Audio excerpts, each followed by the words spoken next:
Hello, I would like to talk to someone who is a general officer at the beginning of the Second Seminole War. He's not very well known because he was not in the Civil War, not in the American Revolution, and not in the Mexican War. And he was in the War of 1812, but he wasn't in any battles in the War of 1812. So pretty much nobody's heard of him if you are not into Seminole War history. But he had an important role at the beginning of the war, kind of an interesting life, and I visited his grave, which we'll get on about. Brigadier General Duncan Lamont Clinch, born in 1787 in North Carolina, and he died in Savannah in 1849. So I can get this working. Here he is. This is Duncan Clinch.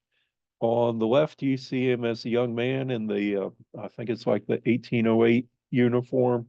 They're very colorful.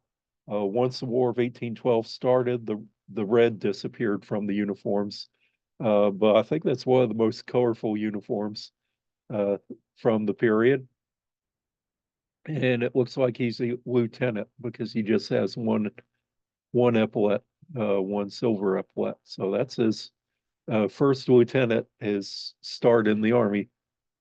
And then we see him his portrait. He's he's not smiling as much. This is his retirement from the army in 1836. So Duncan Lamont Clinch, he kind of had interesting life, and but he married well because he married Eliza McIntosh, and her father was John Houston McIntosh, who was a very famous general out of St. Mary's, Brunswick, Georgia. And so, with Clinch marrying into the plantation family like that, then Clinch inherited the plantations, which he ran and gave a big boost to the Southern plantation owner business, which he was big into.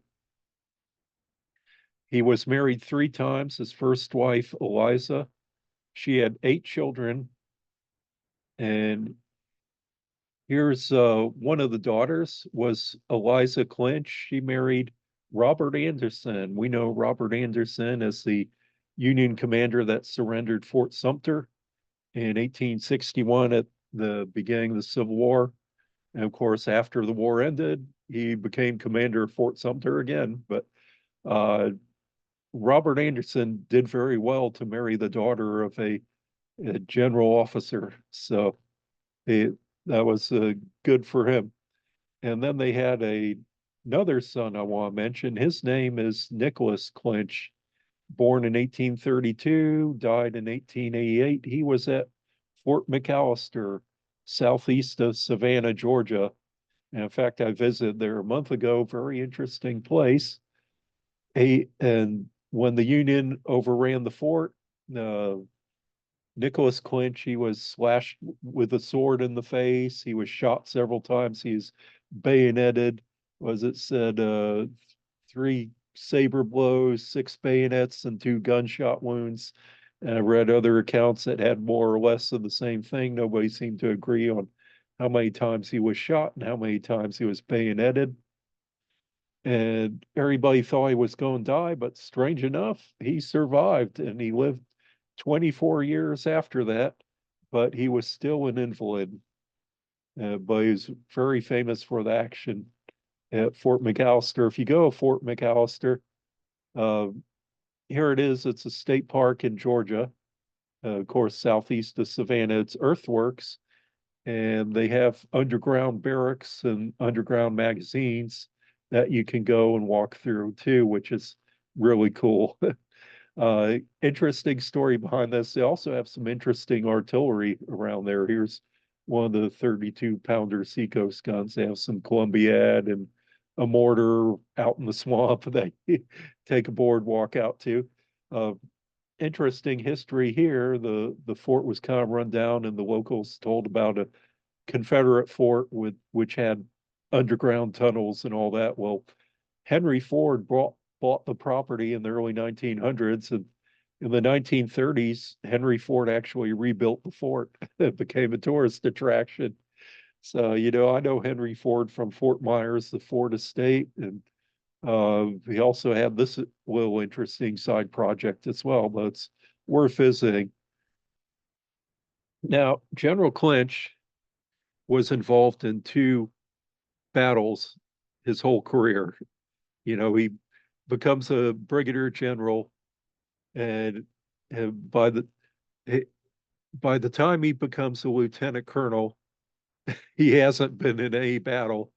And here's the first battle. He was supposed to be head of the Army Land Forces attacking Prospect Bluff for Negro Fort. Brought down about 125 soldiers from Fort Scott in Georgia down the Apalachicola River.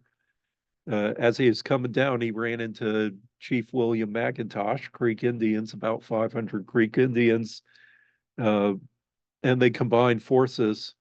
But the problem is that the fort had at least 10 artillery pieces, so well entrenched that they could not approach the fort. In fact, Clinch could not do anything. They just had to stand back about a mile out of the range of the artillery.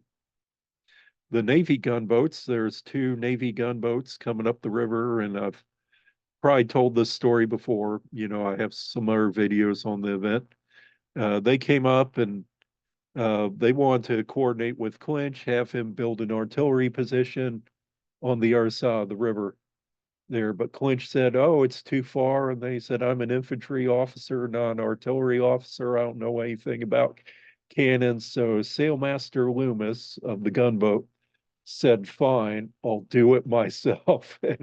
And so he sails up, and the uh, fort and the ship are firing at each other, and the gunboat fires a hot shot that ricochets off a pine tree, goes in the magazine, blows up the fort, and kills 90% of the people in the fort. We've talked about this before, but Sailmaster Loomis is not very complimentary about Clinch in his official report.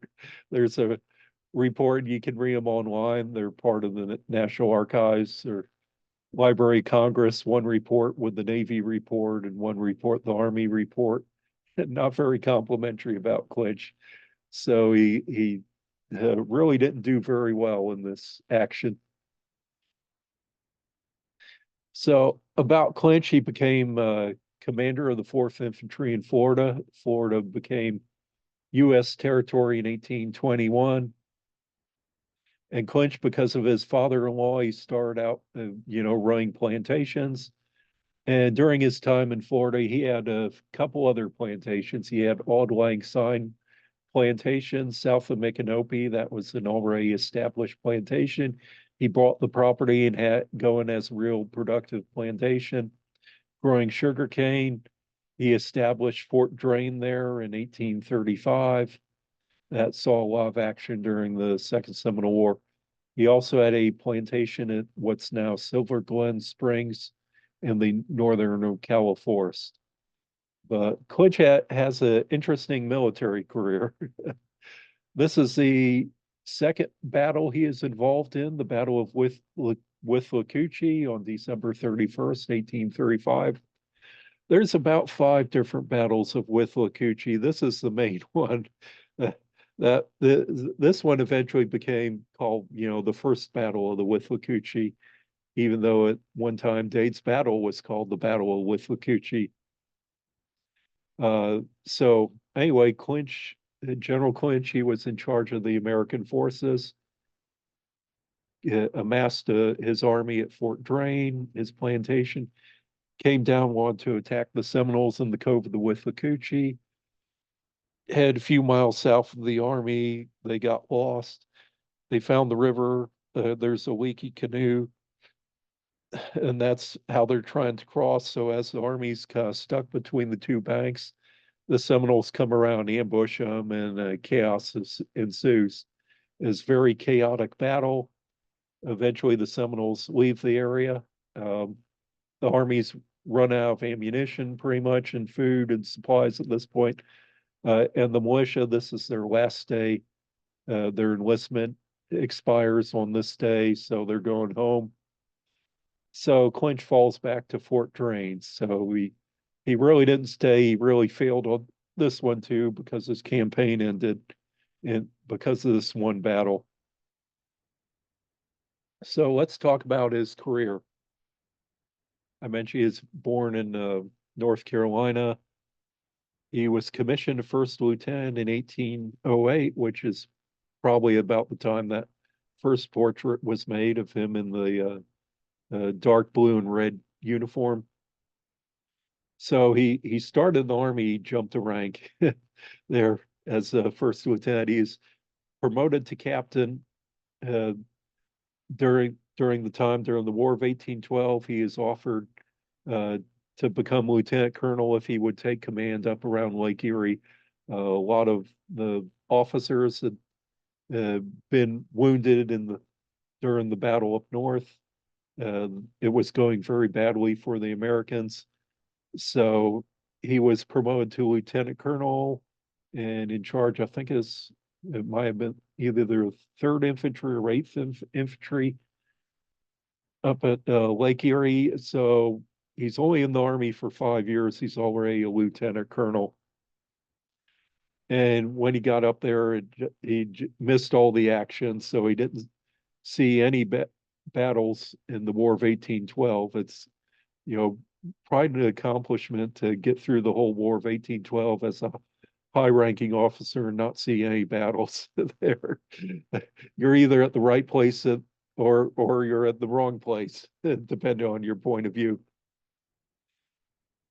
That then the army was reduced in 1821, and he survived that. But one thing Clinch has going for him is he's very popular among the soldiers. He does a lot of work and fights for the soldiers getting the right pay, getting the supplies they need. One of the letters I saw they wrote, he complained that the soldiers were being paid in cash, and this was when they were in Florida. But he said the problem is that the exchange rate is not very good in New Orleans. Now at this time, a dollar in Baltimore was not worth the same as a dollar in New Orleans. It might only be a Baltimore dollar might only be worth 80 cents in New Orleans. So they were having problems with the exchange rate. Another thing he did to help out his men is that he uh, he was in Pensacola. They were garrisoned in Pensacola, and the men were getting sick. There was a yellow fever epidemic breaking out in the city. So he took his soldiers northwest where Fort Barrancas is and established Cantonment Clinch, a more healthier area. And I think another reason why he was popular among the soldiers is he wasn't there very often. He'd be on furlough taking care of his plantation. Most all of his career was spent on the southern border with Florida, Georgia, Baton Rouge, within that area. The only time he went anywhere else was when he was up at Lake Erie. But that's pretty much by his choice because he wanted to run his plantations.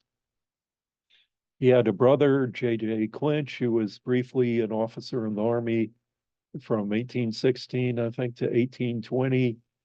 And he was there at Fort Scott during the time, I think, the Battle of Ochese.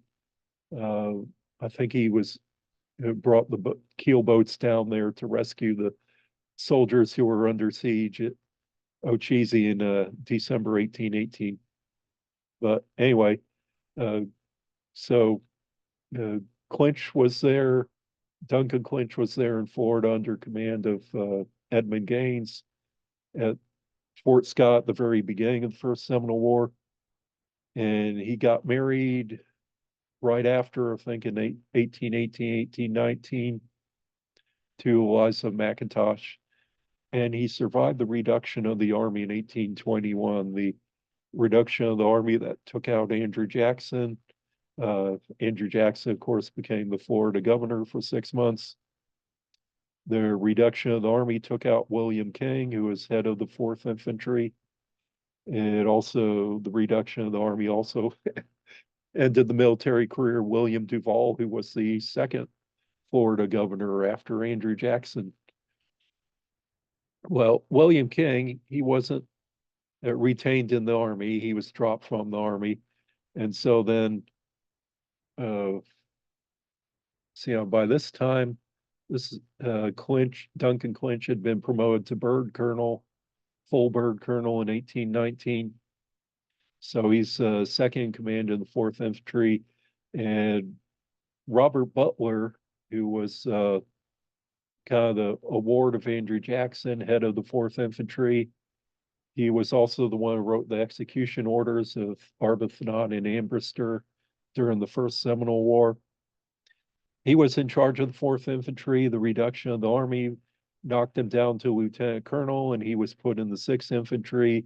So he didn't like that. So Robert Butler resigned. He became Surveyor General of the Army after that, or no, Surveyor General of Florida. He is the first Surveyor General of the Territory of Florida, and I've shown some of him here in the past on the videos. So Clinch, he was in the right place at the right time. In 1821, he became head of the 4th Infantry and spent the rest of his military career pretty much in Florida in that position. He was promoted to Brigadier General in 1829 after 10 years as a bird colonel as a brevet promotion. He was in Florida till, of course, it should be 1836, until the beginning of the Second Seminole War. He established Cantonment Clinch at Pensacola, head of the 4th Infantry. So anyway, he was criticized for his lackluster performance at the Battle of Withlacoochee, and I guess he knew when to go and when it was time to get out of there before any more blame. So he resigned from the Army and became a plantation owner. Ran his plantations. Pretty much went mainly the St. Mary's one, and also he spent I guess one term as a state legislature in Georgia.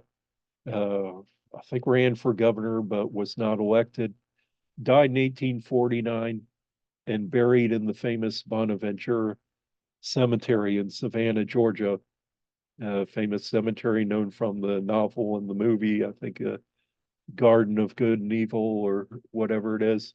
So I visited there last month to look at his tomb. And of course, it's very well known for some very ornate uh, mausoleums and tombs and grave sites.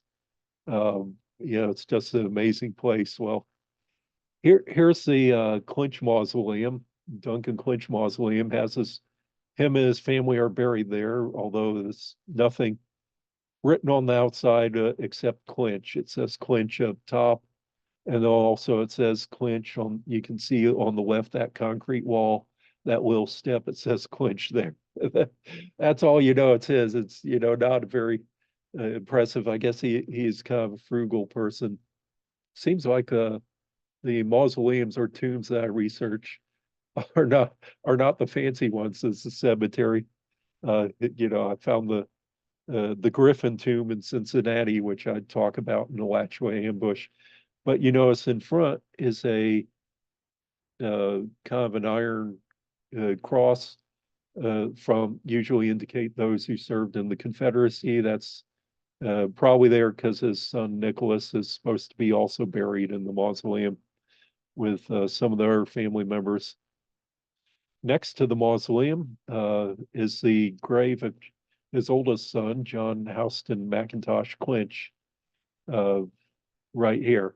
Uh, so, I think the only other family member.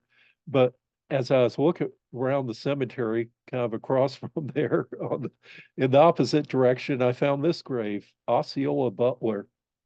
That's interesting. I thought Osceola was a celebrity name.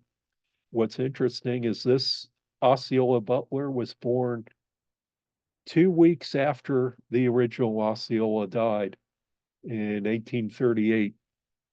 He was born in Virginia from the records I've been able to find. I can't find his father's name because I want to find out if his father was an officer in the Army and might have ever met Osceola or been in Florida, but I could not find that out. Osceola Butler became a famous businessman in Savannah. And not only that, but the Osceola name stayed in his family like for 4 generations after the, the last reference I had. It was reduced down to Ossie Butler there, kind of by the 4th generation. So not only was a celebrity name in the family, they kept the Osceola name in the family, and they're not even Seminole. That's pretty wild. So the Clinch legacy, there's 4 different forts in Florida named after Clinch. There's Cantonment Clinch, which Duncan Clinch himself helped establish. Nothing remains of that. It's near Fort Barrancas in Pensacola. So here's a postcard from the Florida memory of Fort Barrancas. Sorry, that's all I have of it there. Not too far from there was Cantonment Clinch. And it was around from 1822 to 1834 when the 4th Infantry was sent to Baton Rouge. Then I guess it was closed down, but it actually became a small city with all the support personnel, the wives, the laundresses, the sutlers. It became a sprawling community at one time. The second Fort Clinch on the Withlacoochee River near the mouth of the Withlacoochee, not too far from Clinch's disastrous battle in 1835. It was the crossing on the kind of the western route going across the Withlacoochee. It was an active fort from 1836 to 1842. It was not active. The whole war is most active in 1838 and then 1840, 1841. It was active off and on. Is probably your regular wooden picket fort like Fort Dade or Fort Foster, which I recently talked about. The third Fort Clinch, only active for about 6 months in 1850, near what's now the town of Frostproof in Polk County, Florida. As a result of the chain of forts built between Tampa from Fort Brooke to Fort Pierce during the Panic of 1849. And I think it's just subordinate to Fort Meade in the town of Fort Meade, not too far off. The fourth Fort Clinch is the most famous, probably most everybody's heard of that. It's a state park. You can visit it today.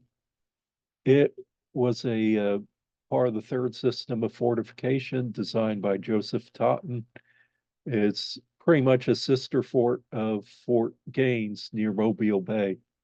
This one is northeast of Jacksonville, looks over the entrance of Amelia Island, St. John's River, in that area. It was started about 1842.